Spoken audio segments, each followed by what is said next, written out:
जय हिंद दोस्तों, स्वागत है आपका हमारे YouTube चैनल CGPSC मितान में। आज हम इस वीडियो में देखने वाले हैं हिंदी के कुछ बहुत ही महत्वपूर्ण प्रश्नों के बारे में। ये सभी प्रश्न कई बार एग्जाम में रिपीट होते रहते हैं और ये आगामी हॉस्टल वार्डन तथा CGPSC और व्यापम के सभी एग्जाम के लिए महत्वपूर्ण है, तो वीडियो को लास्ट तक जरूर देखिएगा। ठीक है, पहला सवाल क्या है, निम्न में से जातिवाचक संज्ञा किसमें है? तो पहले तो हम जातिवाचक संज्ञा को समझ लेते हैं कि होता क्या है। ऐसा संज्ञा जिसमें किसी वस्तु की पूरी जाति का बोध हो। क्या हो? किसी वस्तु या व्यक्ति की पूरी क्या हो जाए, जाति का बोध हो, तो उसमें क्या कहलाता है? उसमें होता है जातिवाचक संज्ञा। जैसे कि हम बात करते हैं एक नदी की। ठीक है, नदी क्या है? नदी से हमें क्या किसी खास नदी के बारे में पता चल रहा है? गंगा, यमुना, सरस्वती या महानदी? नहीं, नदी तो सिर्फ नदी होता है, तो ये नदियों की पूरी जाति को बता रहा है, तो ये क्या हो जाएगा? जातिवाचक संज्ञा। दूसरा हम उदाहरण देते हैं, जैसे कि लड़का। ठीक है, एक लड़का बोलते हैं तो लड़का क्या है? किसी एक लड़के को बता रहा है क्या? नहीं, ये लड़कों की पूरी जाति को बता रहा है। लेकिन अगर वहीं पे किसी खास लड़के के बारे में बोलता है, जैसे राम, श्याम, विकास, तो क्या हो जाता है? व्यक्तिवाचक हो जाता है। तो ये लड़का क्या हो गया? जातिवाचक हो गया। और एक और चीज हम देख लेते हैं, कौन सा? जैसे कि हम देखते हैं गाय। ठीक है, गाय लिखा हुआ है, तो गाय भी क्या है? गाय भी जातिवाचक संज्ञा है, ये क्योंकि ये गाय की पूरी जाति को बता रहा है। ये नहीं बोल रहा है कि ये HF गाय है या जर्सी गाय है या तो फिर कामधेनु गाय है। ठीक है, तो क्या हो जाएगा? ये सब क्या हो जाते हैं? जातिवाचक संज्ञा होते हैं। तो इसमें देखते हैं कौन किसमें क्या है। प्रशंसा। प्रशंसा में क्या है? किसी जाति का बोध नहीं करा रहा है। ठीक है, प्रशंसा क्या है? एक भाव का बोध करा रहा है, तो इसमें क्या हो जाएगा? ये हो जाएगा भाववाचक संज्ञा। ठीक है, अब आगे देखिए गंगा। गंगा क्या है? गंगा एक विशेष नदी का नाम है। ये नदियों की पूरी जाति को नहीं बता रहा है, विशेष नदी का नाम है, तो क्या हो जाएगा? ये हो जाएगा व्यक्तिवाचक संज्ञा। ये क्या हो जाएगा? व्यक्तिवाचक संज्ञा। ये आपको समझ में आ गया। अगला देख लीजिए लकड़ी। लकड़ी क्या है? किसी विशेष लकड़ी के बारे में नहीं बता रहा है, ये लकड़ियों की पूरी जाति के बारे में बता रहा है। ठीक है, तो इसमें क्या हो जाएगा? जातिवाचक संज्ञा हो जाएगा। जातिवाचक संज्ञा। अगर लकड़ी की जगह में अगर ये दे देता, ठीक है, कि चंदन की लकड़ी, चंदन की लकड़ी बोलता, या आपको बोलता कि सागौन की लकड़ी बोलता, ठीक है, या आपको बोलता कि नीम की लकड़ी बोलता, तो जब ये स्पेशल नाम दे देता तो क्या होता? वहां पे व्यक्तिवाचक संज्ञा होता। लेकिन यहाँ पे सिर्फ लकड़ी बोल रहा है, तो लकड़ी तो कई प्रकार के होते हैं, तो इसीलिए यहाँ पे क्या हो जाएगा? जातिवाचक संज्ञा हो जाएगा। और यही हमारा क्या होगा? यही हमारा उत्तर होगा, ऑप्शन नंबर सी। ठीक है, अगला ऑप्शन दिया उसको भी देख लीजिए। कक्षा। कक्षा से हम क्या पता चलता है? एक झुंड के बारे में पता चल रहा है, एक पूरे समूह के बारे में। ठीक है, तो ये क्या हो जाएगा? ये हो जाएगा समूहवाचक संज्ञा। समूहवाचक संज्ञा हो जाएगा ये। ठीक है, तो इसका सही जवाब हो जाएगा ऑप्शन नंबर सी। अगला सवाल चलिए देखते हैं, जो पढ़ेगा वह पास होगा, इसमें कौन सा सर्वनाम है? ठीक है, चलिए देख लेते हैं, जो पढ़ेगा वह पास होगा में कौन सा सर्वनाम है? जहां भी आपको अनिश्चयवाचक सर्वनाम क्या होता है? जहां भी आपको अनिश्चय दिखाई दे, जैसे कि कोई या कुछ। ठीक है, लिखता है कि कोई लड़का, कोई व्यक्ति, या फिर कुछ पदार्थ, कुछ सामान, इस प्रकार की जब बोलता है ना, तो वहां पे क्या होता है? वहां पे होता है दोस्तों अनिश्चयवाचक सर्वनाम, क्योंकि इसमें क्या होता है? अनिश्चय रहता है, हमें निश्चित नहीं रहता है, किसी मान का निश्चय मान नहीं पता रहता है। अब निश्चयवाचक सर्वनाम क्या हो जाएगा? मान के चलिए यहां पे देता है यह, वह, ये, वे, इस प्रकार से जब रहता है तो वहां क्या होता है? वहां पे होता है निश्चयवाचक सर्वनाम। जैसे उदाहरण देख लीजिए, यह पुस्तक मेरी है, क्या हो गया? निश्चयवाचक सर्वनाम इसमें। ठीक है, बोलता है कि ये अच्छा लड़का है, ठीक है, तो वो क्या हो जाएगा? ये हो जाएगा निश्चयवाचक सर्वनाम। अब संबंधवाचक सर्वनाम क्या हो जाएगा? संबंधवाचक तब होता है जब आपको किसी चीज से संबंध दर्शाया गया हो। जैसे कि देख लीजिए, यहां पे दिया है जो, सो, ठीक है, या फिर जैसा, वैसा। ठीक है, जो सो का मतलब क्या होगा? जो करेगा वो भरेगा। ठीक है, या फिर जो पढ़ेगा वो पास होगा। जैसा वैसा से क्या होगा? जैसी करनी वैसी भरनी। और एक और चीज देख लीजिए, जिसकी उसकी। ठीक है, जिसकी उसकी। अब इससे क्या मिलता है कि जिसकी लाठी उसकी भैंस, हम बोलते हैं ना, जिसकी लाठी उसकी भैंस, तो ये सभी वाक्य में क्या है? इसमें है संबंधवाचक सर्वनाम। तो जो सो यहाँ पे देखिए, जो पढ़ेगा वह पास होगा, तो इसमें क्या हो जाएगा? संबंधवाचक सर्वनाम हो जाएगा। तो ऑप्शन नंबर सी क्या होगा? इसका सही जवाब होगा। लेकिन एक और ऑप्शन है, उसको भी देख लेते हैं, प्रश्नवाचक सर्वनाम। जहां भी आपको लगे कि यहाँ पे प्रश्न पूछा जा रहा है, जैसे कि कौन, क्या, इस प्रकार से। ठीक है, कौन व्यक्ति है, क्या सामान लाना है, इस प्रकार से जब वाक्य हो तो उसमें क्या होता है? उसमें होता है प्रश्नवाचक सर्वनाम। अब आपको समझ में आ गया होगा सभी सर्वनाम के बारे में। इसका सही जवाब हो जाएगा ऑप्शन नंबर सी, संबंधवाचक सर्वनाम। अगला देख लीजिए, तलवार का प्रयोज्य शब्द क्या नहीं है? प्रश्न को ध्यान से पढ़ना है कि तलवार का प्रयोज्य शब्द पूछ रहा है कि नहीं पूछ रहा है। यहाँ पे बताना है कि इनमें से कौन सा तलवार का प्रयोज्य शब्द नहीं है। तो पहले देखते हैं तलवार का प्रयोज्य शब्द होता क्या क्या है। ठीक है, तलवार का प्रयोज्य शब्द होता है दोस्तों, ये होता है खड़ग। ठीक है, खड़ग। और होता है तेग। उसके बाद होता है करवाल। ठीक है, करवाल होता है। फिर होता है शमशीर, शमशीर होता है। ठीक है, और क्या क्या होता है? और होता है कृपाण। कृपाण भी तलवार का प्रयोज्य शब्द है। असी, असी भी तलवार का प्रयोज्य शब्द है। और चंद्रहास भी तलवार का प्रयोज्य शब्द है। लेकिन रसाल जो है ये किसका प्रयोज्य शब्द है? ये तलवार का नहीं है, ये आम का प्रयोज्य शब्द है। ठीक है, आम का प्रयोज्य शब्द है। तो इसी को तो यहाँ पे बताना है कि तलवार का प्रयोज्य शब्द कौन सा नहीं है करके पूछ रहा है। तो इसका सही जवाब हो जाएगा ऑप्शन नंबर डी, रसाल। रसाल जो है आम्र का प्रयोज्य शब्द है। ठीक है, आम्र। अब इसका प्रयोज्य शब्द देख लीजिए, आम्र या फिर आम। ठीक है, इसको बोलते हैं पिंक बंधु। पिंक बंधु ये भी क्या है? आम का प्रयोज्य शब्द है। साथ ही साथ क्या बोलते हैं? और बोलते हैं अति सौरभ। अति सौरभ भी क्या है? ये है आम का प्रयोज्य शब्द। साथ साथ बोलते हैं अमृत फल। अमृत फल ये भी क्या है? आम का प्रयोज्य शब्द है। तो इसको आपको याद रखना है। देखिए, हम आंसर बताते जा रहे हैं, साथ ही साथ एक्सप्लेन भी कर रहे हैं एक्स्ट्रा, ताकि आपको अच्छे समझ में आए और आपको ज़्यादा से ज़्यादा जानकारी मिल सके। अगला सवाल है, मीठा शब्द में कौन सा विशेषण है? ठीक है, तो चलिए आपको बताते हैं कि मीठा शब्द में कौन सा विशेषण है। जहां भी आपको, ठीक है, अब देख लीजिए गुणवाचक विशेषण। पहले देखते हैं गुणवाचक विशेषण। जहां भी आपको किसी शब्द से गुण का पता चले, गुण का जैसे कि अच्छा, ठीक है, अच्छा फल, अच्छा या फिर खराब, ठीक है, या फिर जैसे कि काला गोरा, अच्छा खराब, अच्छा बुरा, ठीक है, या फिर काला है, गोरा है, या फिर पतला है, या मोटा है, ठीक है, या तो फिर क्या है, कड़वा है, या मीठा है। ठीक है, इस प्रकार के जब आपको शब्द देखने को मिले तो क्या होता है, किसी वस्तु की या किसी ऑब्जेक्ट की वो विशेषता बताता है। ठीक है, तो उसमें कौन सा विशेषण होता है? उसमें होता है गुणवाचक विशेषण। तो यहाँ पे वही तो पूछ रहा है, मीठा। तो मीठा क्या हो जाएगा? उसमें गुणवाचक विशेषण हो जाएगा।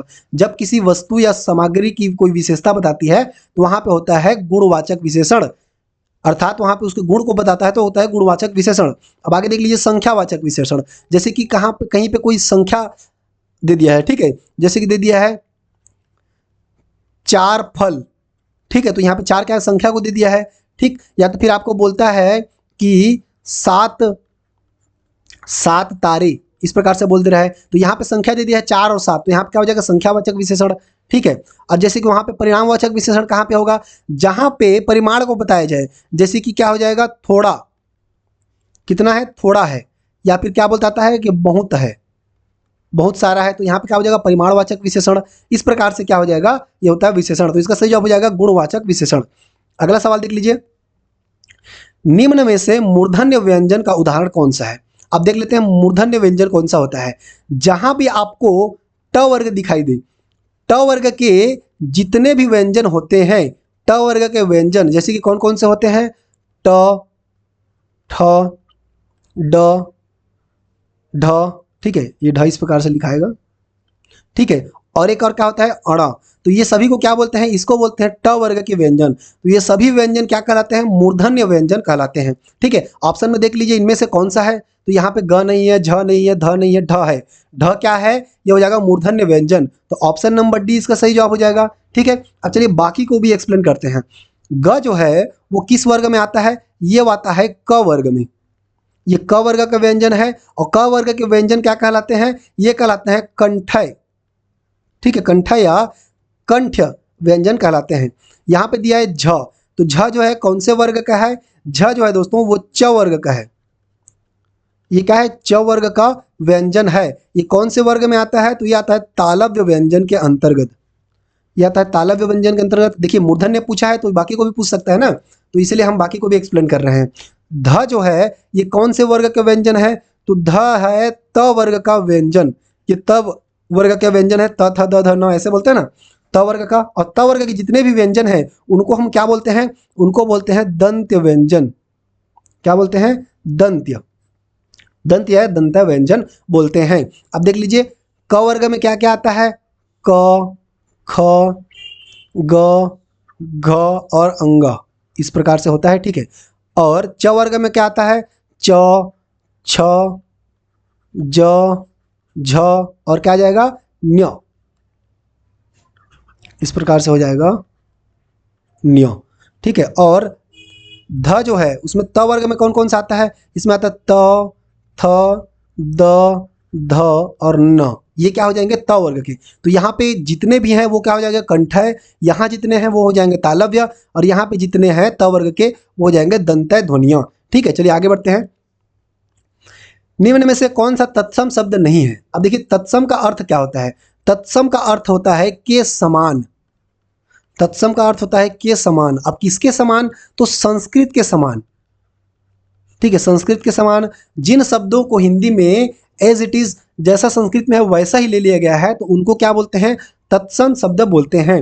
तत्सम से जो अलग शब्द बने हैं, निकल करके अलग शब्द बने हैं, जैसे हिंदी के बने हैं, तो उनको क्या बोलते हैं? तद्भव शब्द बोलते हैं। ठीक है, चलिए देखते हैं। सूची जो है यहाँ पे प्रश्न में देखिए नहीं है करके पूछ रहा है ना, तो नहीं को आपको विशेष ध्यान देना है। तत्सम शब्द कौन सा नहीं है करके पूछ रहा है, तो इनमें से 3 तत्सम होंगे, एक नहीं होगा। उसी नहीं को हमको क्या करना है? पता करना है। तो सूची क्या है? सूची जो है वो एक तत्सम शब्द है, लेकिन इसका हम तद्भव जब निकालते हैं, ठीक है, तद्भव, जब हम सूची का तद्भव करते हैं तो सूची का तद्भव क्या होता है? ये होता है सुई। सूची का तद्भव होता है सुई। कोटि भी एक तत्सम शब्द है। कोटि का तद्भव शब्द होता है करोड़। ठीक है, करोड़, 1 करोड़, 2 करोड़ बोलते हैं ना। कूप, कूप जो है किसका तत्सम शब्द है? तो ये कुआं का। किसका है? कुआं का। कुआं का तत्सम शब्द होता है कूप, और कूप का तद्भव शब्द होता है कुआं। ठीक है, लेकिन अलख क्या है? अलख जो है ये एक तत्सम शब्द नहीं है, ये जो है एक तद्भव शब्द है। और इसी को तो यहाँ पे पूछा है, तत्सम नहीं है अर्थात ये तद्भव है। तो ऑप्शन नंबर डी क्या हो जाएगा? इसका सही जवाब हो जाएगा। अलख क्या है? एक तद्भव शब्द है, और इसका तत्सम क्या होगा? अलख जो है वो एक तद्भव शब्द है, और इसका तत्सम क्या हो जाएगा? अलक्ष्य। अलक्ष्य जो है क्या हो जाएगा? इसका तत्सम शब्द हो जाएगा। अगला सवाल देख लीजिए। निम्न में से स्त्रीलिंग शब्द कौन सा है? ठीक है, स्त्रीलिंग शब्द चलिए देख लेते हैं। पहला क्या दिया है? हीरा। तो हीरा तो स्त्रीलिंग शब्द नहीं है, क्योंकि देखिए जितने भी रत्नों के नाम है, ठीक है, जितने भी रत्न के नाम है वो प्रायः किस में आते हैं? वो पुल्लिंग में आते हैं। प्रायः क्यों बोल रहे हैं? क्योंकि इसका जो है अपवाद भी होता है। ठीक है, जैसे कि देख लीजिए जितने भी रत्न के नाम है वो पुल्लिंग में आते हैं। जैसे कि हो गया मोती। अब मोती देखने से लगता है कि ये स्त्रीलिंग होगा, लेकिन नहीं, ये पुल्लिंग है। मोती, मूंगा, ठीक है, और पन्ना, और क्या आ जाएगा? मणिक। मणि नहीं, मणिक, ये क्या है? सभी पुल्लिंग शब्द हैं, लेकिन इसका एक अपवाद होता है। कौन सा? मणि। ये मणि जो है दोस्तों वो क्या होता है? ये स्त्रीलिंग शब्द होता है, यही इसका अपवाद है। अब अगला देख लीजिए। अगला क्या दिया है? पानी। तो जितने भी द्रव्य पदार्थ होते हैं, ठीक है, जितने भी द्रव पदार्थ होते हैं वो प्रायः किस में आते हैं? वो प्रायः पुल्लिंग में आते हैं। जैसे कि पानी हो गया, घी हो गया, दही, ठीक है, दूध, पानी, घी, दूध, दही, और क्या बोलते हैं? रायता। ठीक है, रायता हो गया। शरबत, शरबत अगर हम बोलते हैं तो ये सब किस में आता है? ये सभी आता है पुल्लिंग में। ठीक है, तो जो जितने भी प्रायः द्रव शब्द होते हैं वो आते हैं पुल्लिंग में। अब लोहा जो है, देखिए पानी भी क्या है? स्त्रीलिंग शब्द नहीं है। लोहा भी स्त्रीलिंग शब्द नहीं है, क्योंकि जितने भी धातु हैं, जितने भी धातु हैं वो प्रायः किस में आते हैं? पुल्लिंग में आते हैं। जैसे कि सोना, तांबा, ये भी पुल्लिंग शब्द है। ठीक है, पीतल, पीतल कह दे या कांसा कह दे, ये किस में आता है? ये पुल्लिंग शब्द में आता है। लेकिन इसका भी एक अपवाद है। कौन सा अपवाद है? चांदी। अगर हम चांदी की बात करेंगे तो ये धातु होते हुए भी क्या है दोस्तों? ये धातु होते हुए भी ये जो है ये पुल्लिंग शब्द नहीं है, ये क्या है? स्त्रीलिंग शब्द है। लेकिन यहाँ पे देख लीजिए, यहाँ पे क्या दिया हुआ है? यहाँ पे दिया है प्रजा। तो ये प्रजा जो है दोस्तों वो एक स्त्रीलिंग शब्द है। प्रजा क्या है? ये एक स्त्रीलिंग शब्द है। तो यहाँ पे यही तो पूछा था, स्त्रीलिंग शब्द कौन सा है? तो ऑप्शन नंबर डी जो है इसका सही जवाब हो जाएगा। अगला सवाल देखते हैं। नमस्कार में कौन सी संधि है? ठीक है, आप इसको कमेंट करके बताइए। 1 मिनट का समय देते हैं, इसको कमेंट करके बताइए इसमें कौन सा संधि होगा। उसके बाद में वीडियो को आगे देखिएगा। ठीक है,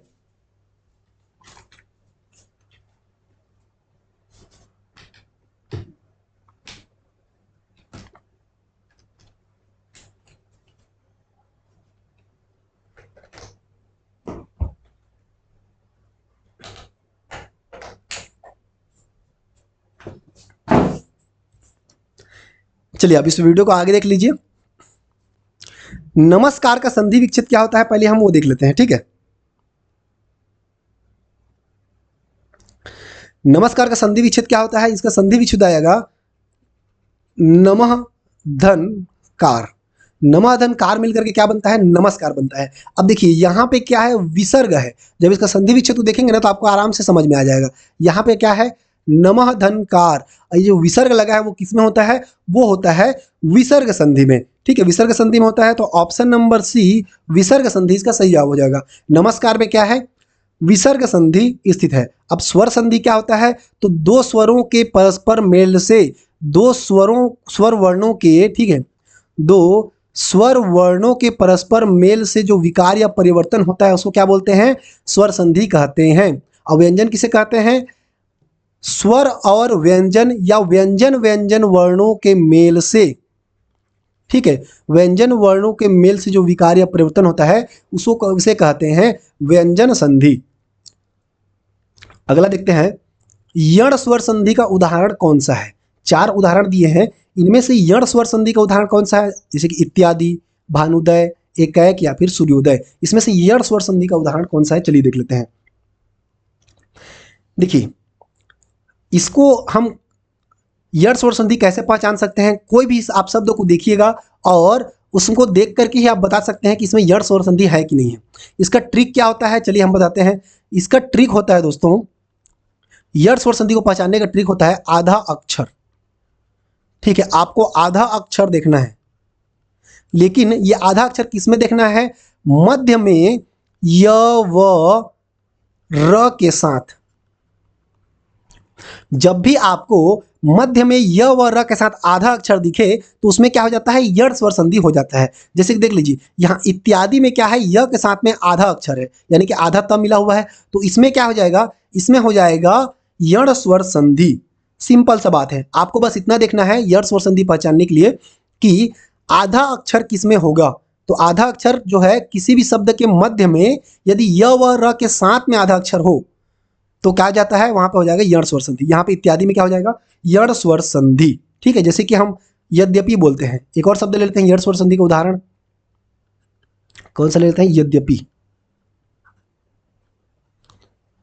सॉरी जगह यद्यपि, यदि प्लस अपि द्य, यहाँ पे जो द्य लिखा हुआ है, ठीक है, द्य, ये किसका किसका मेल होता है, ये आधा द प्लस य का मेल होता है। तो यहाँ य के साथ में आधा अक्षर है ना, द्य, इसलिए यद्यपि में किसने होगा, क्या होगा, ये हो जाएगा यण स्वर संधि। एक और चीज हम लेते हैं प्रत्येक, ठीक है, प्रत्येक, यहाँ भी य के साथ में क्या है, आधा अक्षर है, तो यहाँ पे क्या हो जाएगा, यण स्वर संधि हो जाएगा। ये तो होगा यण स्वर संधि की बात। अब आगे देखते हैं भानुदय।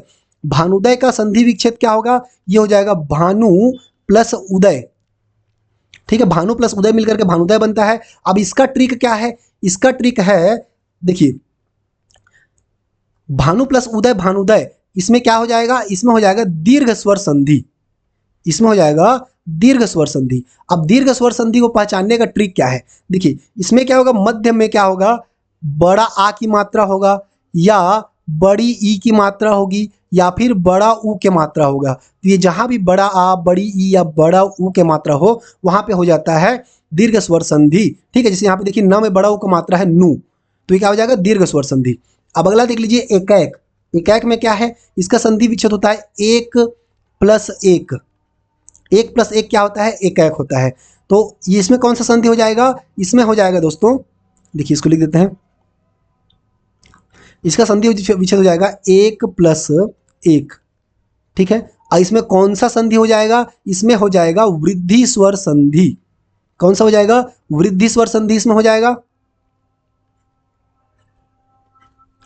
अब इसका पहचानने का ट्रिक क्या है, वृद्धि स्वर संधि को पहचानने के लिए क्या करना है, आपको जब भी मध्य में अ की मात्रा या फिर औ की मात्रा दिखाई दे तो वहां पे क्या होता है, वृद्धि स्वर संधि होता है। जैसे कि यहाँ पे देख लीजिए क में अ की मात्रा है ना, क में अ की मात्रा दिया हुआ है, तो ये क्या हो जाएगा, वृद्धि स्वर संधि, यही अ की मात्रा। या फिर औ की मात्रा हो तो वहां पे क्या होगा, वृद्धि स्वर संधि होगा। देखते ही आप बता सकते हैं। अब अगला देख लीजिए, अगला है सूर्योदय। इसका संधि विच्छेद क्या होगा, सूर्य प्लस उदय। सूर्य प्लस उदय, इसमें कौन सी संधि हो जाएगी दोस्तों, इसमें हो जाएगी आपकी गुण स्वर संधि। क्या हो जाएगा, गुण स्वर संधि। अब गुण स्वर संधि को पहचानने का ट्रिक क्या है, ठीक है, गुण स्वर संधि को पहचानने का ट्रिक ये है, जहां भी आपको मध्य में ए की मात्रा दिखाई दे, ठीक है, ए की मात्रा या फिर ओ की मात्रा दिखाई दे, ए की मात्रा या ओ की मात्रा जहां भी आपको दिखाई दे उसको क्या बोलते हैं, गुण स्वर संधि। यहाँ पे सूर्योदय ए ओ और साथ में सॉरी एक और होता है अर, जैसे यहाँ पे क्या है, सूर्योदय में अर यहाँ पे लगा हुआ है या फिर ओ का मात्रा भी लगा हुआ है, तो मध्य में जहां भी आपको ए की मात्रा, ओ की मात्रा या अर की मात्रा दिखाई दे वहां पे क्या होता है, दीर्घ स्वर सॉरी गुण स्वर संधि। तो देखिए सभी संधियों को हम बता दिए। यहाँ पे प्रश्न पूछा था यण स्वर संधि के बारे में, ये तो आप देख लिए, इत्यादि हो जाएगा इसका सही जवाब, और बाकी एक्सप्लेन भी कर दिए हैं ताकि आप इस वीडियो को क्या है, जैसे एक बार में आपको समझ में नहीं आएगा तो आपको दोबारा देख लीजिएगा, ठीक है। उसके बाद क्या होगा, आपको अच्छे से समझ में आएगा, उसके बाद आप कोई भी शब्द को देख करके क्या कर सकते हैं, उसमें कौन सा संधि है बता सकते हैं। चलिए अगला सवाल देखते हैं। अगला सवाल है, हिंदी में मूल स्वरों की संख्या कितनी है। ये क्वेश्चन जो है ना कई बार बच्चों को कंफ्यूज करता है, एग्जाम में जाते हैं तो कई बार कंफ्यूज करता है। क्यों कंफ्यूज करता है हम आपको बताते हैं, ठीक है। जैसे कि अगर आपको पूछता है कि ठीक है, उच्चारण के आधार पर, यहां पर लिख देते हैं, उच्चारण के आधार पर, उच्चारण के आधार पर स्वर कितने होते हैं, तो अगर आपसे उच्चारण के आधार पर पूछेगा तो कितने स्वर होते हैं, 10 स्वर होते हैं।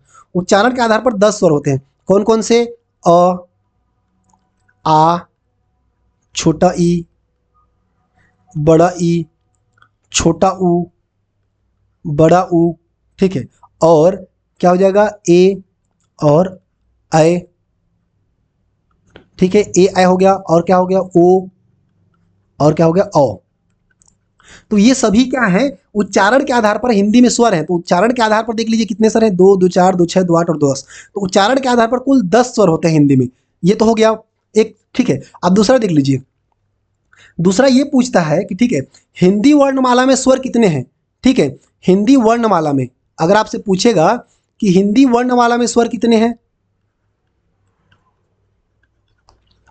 तो हिंदी वर्णमाला में जो स्वर हैं उसकी संख्या होती है 11। इसलिए कंफ्यूजन हम आपको बता रहे हैं कि कंफ्यूज करता है करके। अगर आप उच्चारण के आधार पर पूछेगा तो 10 लेना है, कौन कौन से आता है ये सब, ठीक है। अब हिंदी वर्णमाला में कितने स्वर होते हैं करके पूछेगा तो हो जाएगा 11, उसका जवाब क्या हो जाएगा, 11, ठीक है। इसमें क्या होता है, एक ऋषि, एक जो स्वर होता है वो कौन सा होता है, ऋषि। ये जो है एक्स्ट्रा होता है, ये जो क्या है, पहले के 10 स्वर और ये ऋषि, इतने को मिलाकर क्या होता है, 11 होता है। तो हिंदी वर्णमाला में कुल 11 स्वर होते हैं। अब चलिए एक और इसमें प्रश्न पूछ देता है कि हिंदी में कुल स्वर कितने होते हैं। जब भी आपको कुल स्वर पूछेगा तब आपको कितना लेना है, 13 लेना है। अब 13 क्यों लेना है भाई, चलिए बताते हैं।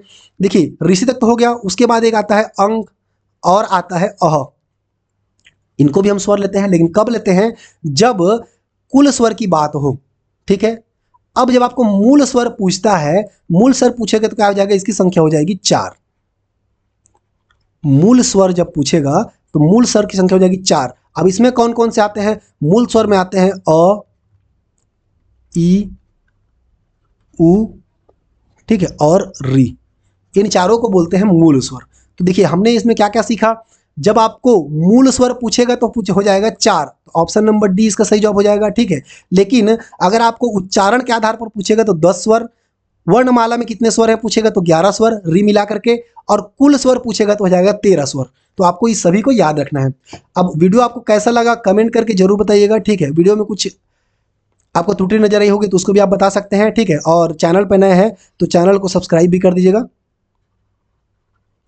ठीक है। और आप इसे अपने दोस्तों में भी ज़्यादा से ज़्यादा शेयर करिएगा। ये आपके एग्जाम के लिए बहुत ही महत्वपूर्ण है। वीडियो को अंत तक देखने के लिए आपका धन्यवाद। मिलते हैं अगले वीडियो में, तब तक के लिए जय हिंद।